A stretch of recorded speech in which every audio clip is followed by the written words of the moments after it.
রাঙামাটি বাংলাদেশের দক্ষিণ পূর্বে অবস্থিত, প্রাকৃতিক সৌন্দর্যে ঘেরা। আয়তন বিবেচনায় বাংলাদেশের সবচেয়ে বৃহত্তর জেলা এটি, যেখানে রয়েছে সুউচ্চ পাহাড়, মায়াবী লেক আর সংস্কৃতির লালন করা সব নিদর্শন। আজকের ভিডিওটিতে আপনাদেরকে দেখানোর চেষ্টা করব রাঙামাটির জেলার কাপ্তাই লেক, শুভলং ঝর্ণা, বৌদ্ধবিহার, আদিবাসীদের তাঁতপল্লী, ঝুলন্ত ব্রিজ এবং বিকেলের শেষ প্রান্তে চলে যাব পলয়েল পার্কের সৌন্দর্য দেখতে। আজকের এই ট্যুরে আমি মূলত বাংলাদেশ ট্যুর গ্রুপের সাথে ভ্রমণ করছি। ওদের 1500 টাকার প্যাকেজে ঢাকা থেকে রাঙামাটি যাওয়া আসা, সকালের নাস্তা, দুপুরের খাবার এবং বোটে করে কাপ্তাই লেকের সকল অ্যাক্টিভিটিস ঘুরে দেখব। এই ভিডিওটিতে সম্পূর্ণ একটি ভ্রমণ গাইডলাইন দেওয়ার চেষ্টা করব আপনাদেরকে। তো চলুন ভিডিওটি শুরু করা যাক।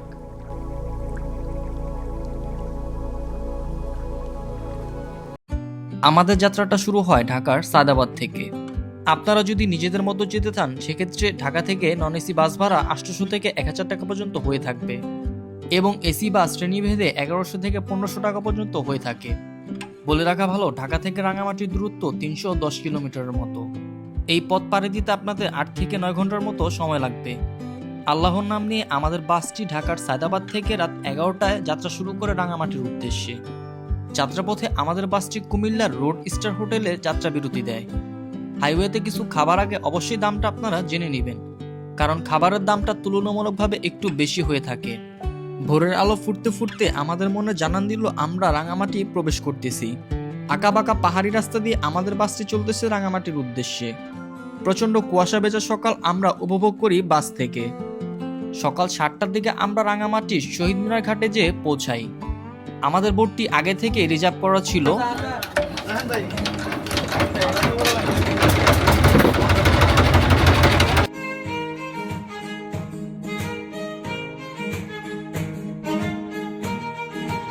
সকাল সকাল রাঙামাটির কাপ্তাই লেকের ভিউ দেখতে দেখতে আমরা চলে যাই আমাদের হোটেলে খাবারের জন্য।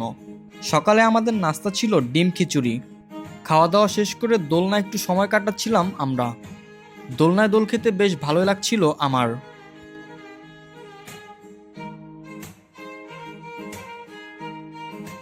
কাপ্তাই লেকের সৌন্দর্য দেখতে দেখতে আমাদের প্রথম গন্তব্যে আমরা চলে যাই বৌদ্ধবিহারে।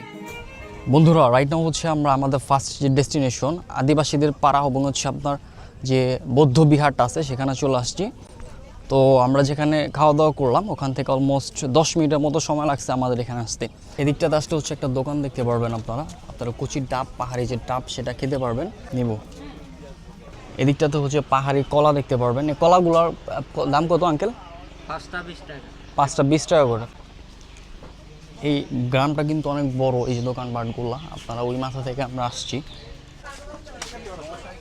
বন্ধুরা, আমরা কিন্তু এখন আদিবাসী যে পাড়াটা আছে সে পাড়ায় আছি। এখানে কিন্তু অনেক দোকানপাট আপনারা পেয়ে যাবেন। আপনাদের তাঁতের যে জিনিস পণ্যগুলো সেগুলো কিন্তু এখান থেকে আপনারা নিতে পারেন। এই যে আপনার মহিলাদের যে আপনার হচ্ছে এখানে তাঁতের যে ব্যাগগুলো এগুলো আছে, যেন হচ্ছে পাহাড়ি অনেক ফল টল কিন্তু এখানে আছে। এখানে বেল দেখা যাচ্ছে। তারপর হচ্ছে যে বেবিদের হচ্ছে আপনার এই যে তাঁতের যেগুলো এগুলো কিন্তু এখানে। এগুলো 20 টাকা আনারস 15 টাকা দিচ্ছি। এদিকটাতে হচ্ছে পাহাড়ি তেঁতুল দেখতে পারবেন। এই তেঁতুলগুলোর দাম কেমন আন্টি? এগুলোর 120 টাকা করে হচ্ছে এই তেঁতুলগুলো। এদিকটাতে কিন্তু অনেক চকলেট, তারপর হচ্ছে হাতের ব্রেস, আচার টাচার কিন্তু অনেক কিছু পাবেন এই যে এই দোকানগুলোতে। এই আচারগুলোর দাম কেমন ভাইয়া? আচারগুলোর দাম কেমন? এগুলোর দাম 100 টাকা করে হচ্ছে আচারগুলো কিন্তু আপনারা পেয়ে যাবেন। এখানে কিন্তু অনেক দোকানপাট আছে, এই সাইডে আছে, এই সাইডে আছে। এখান থেকে কিন্তু আপনার মাথার যে ক্যাপগুলো মেয়েদের, তারপর হচ্ছে বাচ্চাদের, এগুলো কিন্তু নিতে পারেন এই যে দোকানগুলো থেকে। আমরা এখন হচ্ছে উপর দিকে উঠতেছি, এই যে বাগানের উপরে। এখানে কিন্তু অনেক ফুল দেখতে পারবেন, এই যে ফুল গাছ আছে কিন্তু অনেক সুন্দর সুন্দর। এখানে কিন্তু আপনারা বিভিন্ন দোকান দেখতে পারবেন, এরকম রঙের দোকান। 10 টাকা পিস আছে 40 আছে। আর কলাগুলা খালি 20 টাকা হালি। খালি হ্যাঁ। আমার সামনে হচ্ছে সেই বৌদ্ধদের যে তীর্থস্থান, এই যে বৌদ্ধ মন্দির বলা হয়। এই যে সামনে অনেক বড় একটা মূর্তি কিন্তু করা আছে এখানে। এটা হচ্ছে মূলত অনেক বিশাল সাইজের কিন্তু।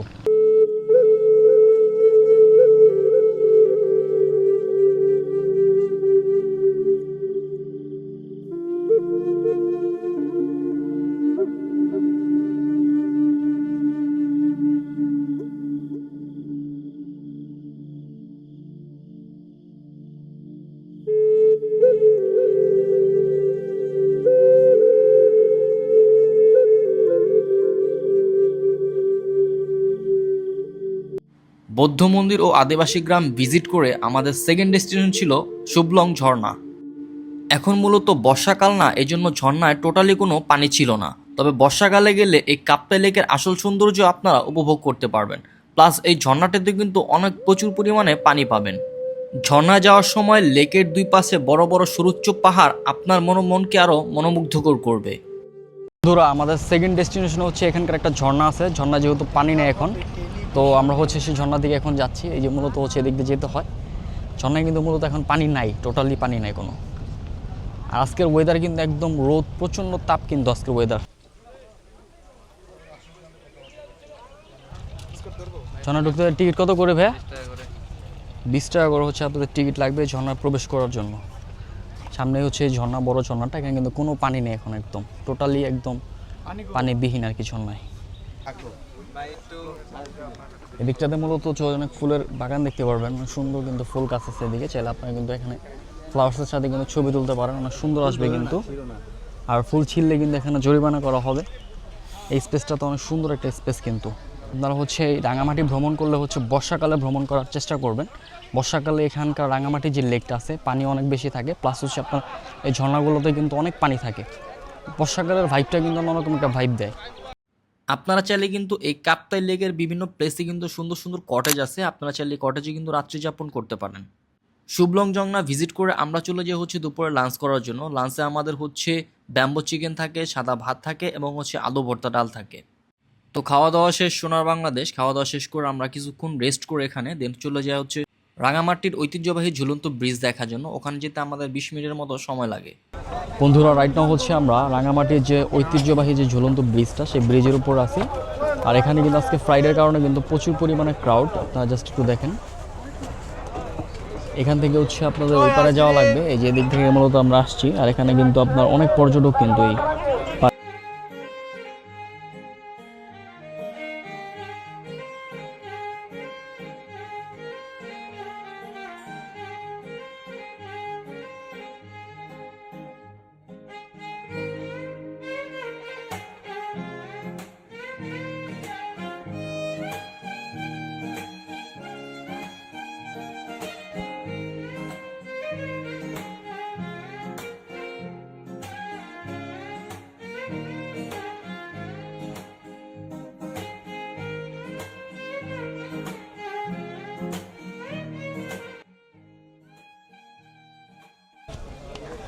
এদিক দিয়ে মূলত হচ্ছে উপর উঠা যায়, সিঁড়ি আছে আপনারা। এদিকটাতে মূলত হচ্ছে অনেক দোকান আপনারা দেখতে পারবেন। উপরে আসলে পাহাড়ি হচ্ছে আনারস পেয়ে যাবেন আপনার এই দিকটাতে, ঝালমুড়ি, তারপর শরবত, অনেক কিছু কিন্তু বিক্রি করে। এই যে সামনে হচ্ছে অনেক দোকানপাট আছে আপনার। এই স্পেসটাতে আপনারা ডাব পেয়ে যাবেন। পাহাড়ে যে ডাবগুলো আছে সেগুলো কিন্তু এখান থেকে খেতে পারেন আপনারা চাইলে।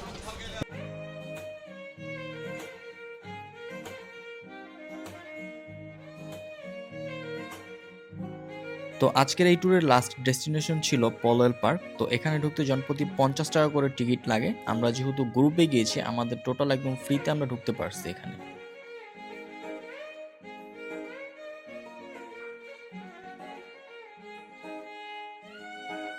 তো পলওয়েল পার্কে আসলে কিন্তু এখানে আপনার একটা ঝুলন্ত ব্রিজ দেখতে পারবেন। তাছাড়া কিন্তু 50 টাকার বিনিময়ে কিন্তু আপনারা এখানে কায়াকিং করতে পারেন।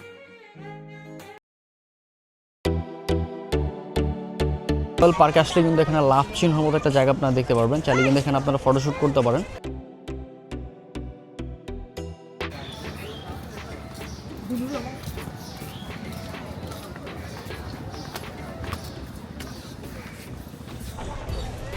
আপনারা এই স্পেসটা কিন্তু অনেকটা হচ্ছে কক্সবাজারের মতো ফিল দেয়। এই যে সামনে হচ্ছে আপনার কক্সবাজারের মতো যে সিটগুলো ফালা রাখছে আপনার, এখানে আপনারা বসতে পারেন চাইলে। প্লাস হচ্ছে ওখানে একটা ভিউ পয়েন্ট করা আছে, ওখানেও চাইলে কিন্তু আপনারা ছবি তুলতে পারেন।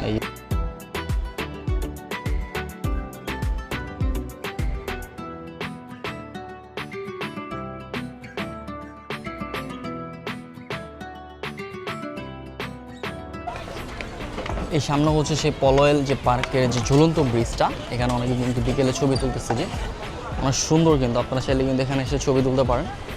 সামনে হচ্ছে সেই আপনার কাপ্তাই লেকের যে ভিউটা, অসাধারণ একটা ভিউ। এখানে কিন্তু বিভিন্ন যে নৌকাগুলো হচ্ছে নোংর করা আছে সামনে।